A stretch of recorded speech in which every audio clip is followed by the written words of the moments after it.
Assalamualaikum warahmatullahi wabarakatuh. Seperti biasa, sebelum mulai pelajaran, mari kita berdoa dahulu supaya pembelajaran hari ini diberi kemudahan dan kelancaran. Bismillahirrahmanirrahim.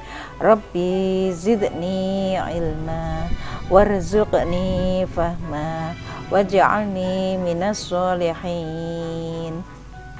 Mari kita ikuti belajar tema 2, subtema 2, pembelajaran 2, yaitu manfaat hewan bagi kehidupan manusia. Tujuan pembelajaran: 1. Setelah mendengarkan teks dongeng yang berjudul Kisah Semut dan Merpati, siswa dapat menemukan pesan yang terdapat dalam dongeng yang didengar dengan tepat. 2. Setelah mendengarkan teks dongeng, siswa dapat menceritakan kembali isi dongeng dengan bahasa sendiri secara lisan. 3. Dengan kegiatan diskusi, siswa dapat menyebutkan keberagaman sifat individu dalam kehidupan sehari-hari di rumah sebagai wujud pengamalan sila Pancasila yang dilambangkan dalam Garuda Pancasila. 4. Setelah menyimak penjelasan guru, siswa dapat memeragakan beberapa sifat individu dalam kehidupan sehari-hari di rumah sebagai wujud pengamalan sila Pancasila yang dilambangkan dalam Garuda Pancasila. 5. Setelah mengamati penjelasan guru, siswa dapat menjelaskan prosedur kombinasi gerakan memutar dan meliuk dalam permainan lompat tali. 6. Setelah mengamati guru, siswa dapat mempraktekkan prosedur kombinasi gerakan memutar dan meliuk dengan tepat dalam permainan lompat tali. Kisah Semut dan Merpati, pengarang anonim. Anonim itu tanpa nama. Pada suatu hari, ada seekor semut yang sedang berjalan-jalan mencari makan di pinggir sungai. Seperti biasa, dia berjalan dengan riang dan karena kurang hati-hati, tiba-tiba ia terjatuh ke dalam sungai. Arus sungai menghanyutkannya. Semut itu timbul tenggelam dalam kelelahan. Ia berusaha untuk menepi, tetapi tidak berhasil. Seekor burung merpati kebetulan bertengger di ranting pohon yang melintang di atas sungai. Melihat semut yang hampir tenggelam dan merasa iba, burung merpati ini memetik daun dan menjatuhkannya di dekat semut. Semut merayap naik ke atas daun.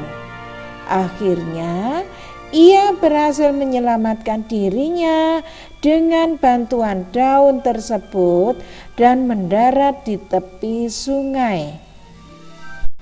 Tidak lama kemudian, sang semut melihat seorang pemburu burung sedang mengendap-endap berusaha mendekati burung merpati yang telah menolongnya tadi. Semut menyadari bahaya yang membayangi merpati yang baik tersebut. Ia segera berlari mendekati pemburu dan menggigit kaki sang pemburu. Pemburu itu kesakitan dan terkejut. Ia mengibaskan ranting yang tadinya akan digunakan untuk menangkap burung. Burung merpati menyadari keberadaan pemburu yang sibuk mengibas-ngibaskan ranting. Akhirnya sang burung pun terbang menyelamatkan dirinya. Jawablah pertanyaan di bawah ini. 1. Pelajaran apa yang kamu dapatkan dari dongeng kisah semut dan merpati? Kira-kira apa? Ayo. Yang pertama tadi, yaitu merpatinya tadi apa? Dia baik hati. Dia mau membantu si semut. Kemudian semut juga baik hati karena semut setelah dibantu oleh merpati dia berterima kasih. Juga selain itu dia juga membantu merpati karena dia akan diburu manusia. Nomor 2, dari paragraf berapa kamu menemukan pelajaran dari dongeng kisah semut dan merpati? Kira-kira dari paragraf berapa tadi? Ya, kalian lihat tadi jawabannya insya Allah ada di paragraf 3 dan 4. Ayo membaca. Benny memelihara ayam di rumah karena ia menyukai binatang. Ayah Benny membuatkan kandang ayam. Setiap hari Benny memberi makan dan minum kepada ayam-ayamnya. Ayam-ayamnya sudah ada yang bertelur. Benny bertugas mengumpulkan telur-telur itu. Ayah Benny juga menyukai binatang. Ia memelihara burung beo.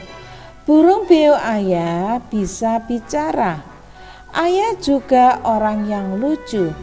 Ia mengajari burung beo berkata-kata lucu. Ayah dan Benny sering tertawa mendengarnya. Kadang-kadang Benny suka menggoda burung beo ayah. Setiap manusia memiliki sifat masing-masing. Dalam keluarga ada yang memiliki sifat sama, ada juga yang berbeda. Dari cerita di atas kita tahu sifat Benny rajin dan menyukai binatang. Nah, siswa menuliskan sifat-sifat yang dimiliki oleh tokoh-tokoh pada teks bacaan. Pernahkah kalian melihat kelinci atau katak yang melompat? Cara kelinci dan katak bergerak dengan meloncat. Kita akan melakukan gerakan meloncat dalam permainan loncat tali. 2 orang temanmu memutar tali dan mulailah meloncat saat tali berputar ke bawah. Contoh gerakan loncat tali. 1. Kaki lurus dan lengan menggantung di depan tubuh. 2. Tubuh jongkok dengan posisi dada tegak. 3. Tubuh meloncat ke udara dengan tangan terbuka ke atas. 4. Mendarat dengan satu kaki dan lutut meneguk. Tugas kalian di rumah adalah 1.